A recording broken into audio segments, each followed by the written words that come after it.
What Bitcoin and property have in common? Stay tuned.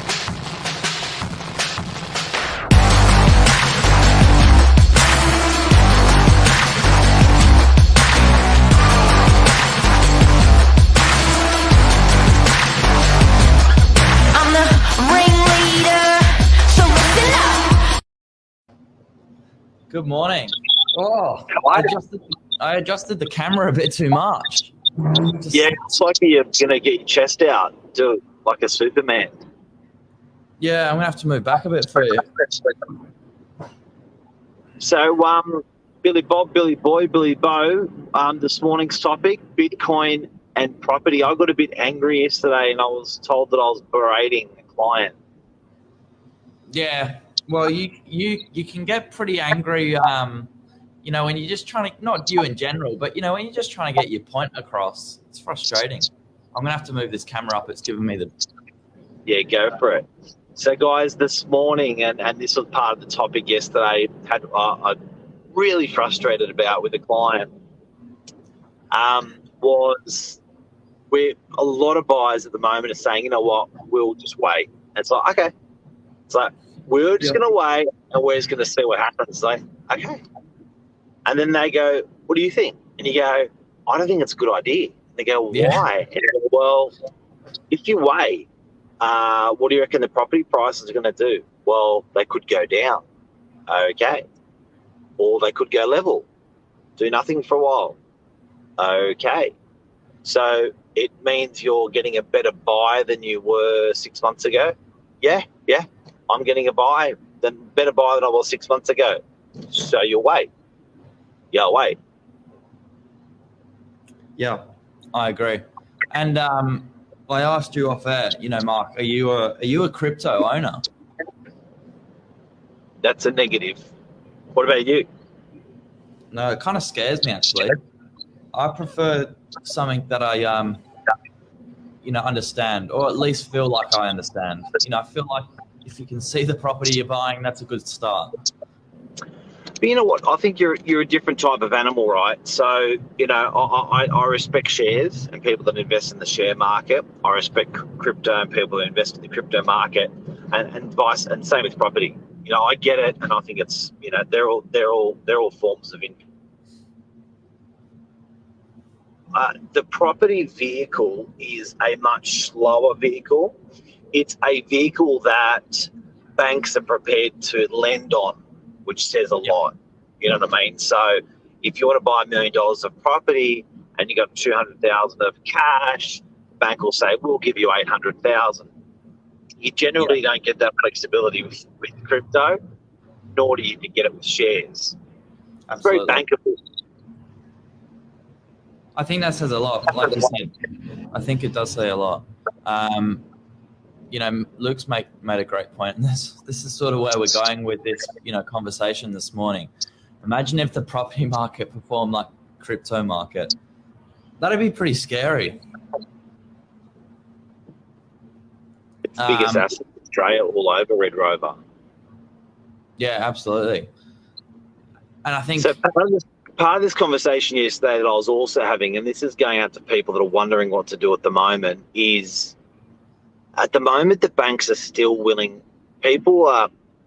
It's hindsight's a wonderful thing, and when I was talking to old mate Dean yesterday, I was like, he's like, you know what, I'm buying a property now, and I'm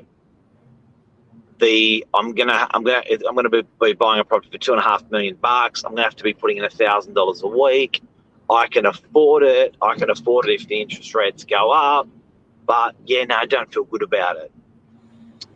And it was, well, why? And it was like, well, these kids, they can't afford, if these interest rates go up. And I'm like, but you've always bought these styles of investments for the last 25 years. And now that this type of property is cheaper than you traditionally would have paid 6 months ago, your rate's going low, but you always knew they were going to go low. Like, what's changed in your investment profile?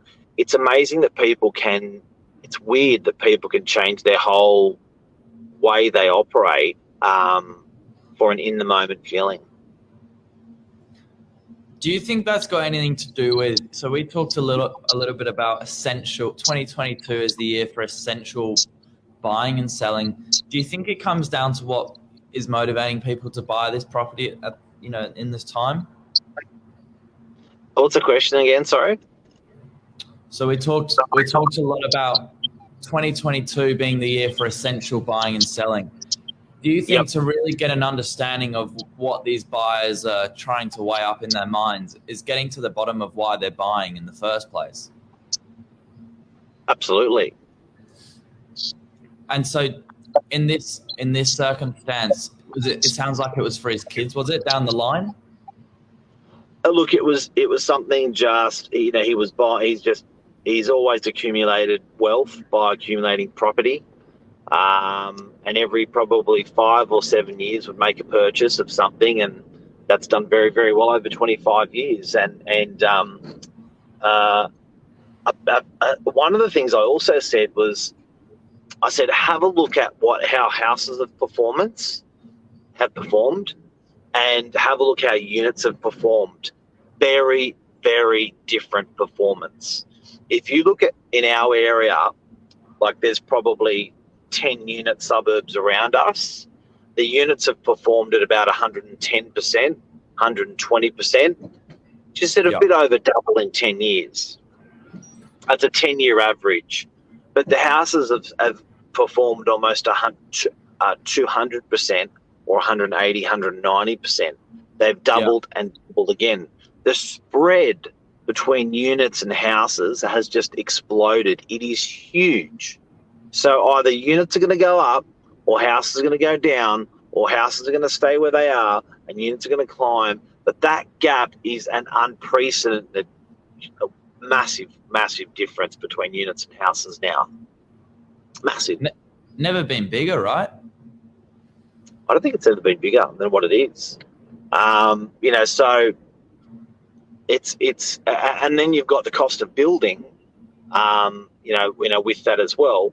It's a very different asset class to crypto. Crypto's generally not producing. It's not servicing. It's not. It's a very different asset to property. Property is a roof over your head.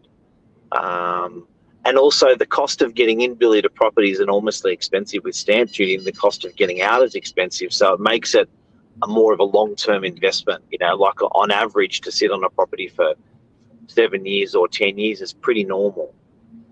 Yeah, I think that's right. And then, I think even my younger brother owns some form of Bitcoin. Whether it's not Bitcoin itself, but another crypto. There's almost people like at all ages just getting into this world of hype, I think is a good way to put it, because the media loves it. Oh, look, you can put $10 in or $100 in, and I think as a community it's a bit scary. My 16-year-old daughter loves the footy and always asks what my punt is, and I find that and it's always like after a punting commercial.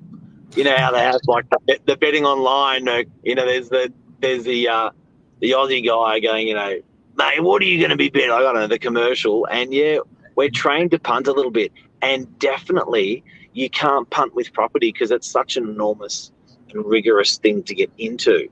Whereas you can punt with betting online or a crypto. So it's probably a lot more attractive for that reason. Absolutely. It's funny though, because I can only think of sort of one client that I've met that's done half property, half Bitcoin, and apart from that, I can't think of many others that are big in both. Yeah, I think, look, and same with me. It's very rare I'll have a client that's blended across all asset classes. They would generally be like a stockbroker stocks type of person, or they'll be a property type of person. To meet someone that's the third into they're just different. It's commodities, and it's just different. Yeah. So what does real estate and Bitcoin have in common? I think absolutely nothing's the answer. Absolutely nothing. Let's stop pretending like it's all the same. Yeah, but I do have to say, Bitcoin's got a sexy. When you say Bitcoin, it does tantalize you for some. What is it? I say it's got a good ring, doesn't it? Yeah, yeah. There's something. Well, look at that behind me. They should There's change something. There's something that sort of gets your juices flowing a little bit. Don't know why. It's a bit risky, maybe, or I don't know why. New, property. When you say the word property, it's low and slow. Like it's like yeah. I know. Bitcoin's like really. I tell you what, the other thing we would talk about different breeds of animals. It's so funny to watch when you go out, with the boys or whatever. You go to a social setting party. It's funny to talk to the real estate investor versus the Bitcoin investor. Try that one when you're next in a group of friends. Say that again. Understanding the Bitcoin. When you go out and you're in a small group, yeah. If there's a real estate investor and a Bitcoin investor, just poke them with a couple of questions and see what answer you get come back. Because it's two very different types of people, that's for sure. And you know what? I think it's the Bitcoin guy. You could literally go home and activate that tip. Whereas the property guy, it's months and years of planning, years generally. Yeah. So it's certainly different, but the people that have made some good money out of property, there's much more of them out there than the people that made some good money from Bitcoin. You know what's really funny? The people that have made big money on Bitcoin apparently really show it off. But the people that have made big money with property, I know. Like I've seen like number plates on cars, coin, and it's like a Rolls Royce.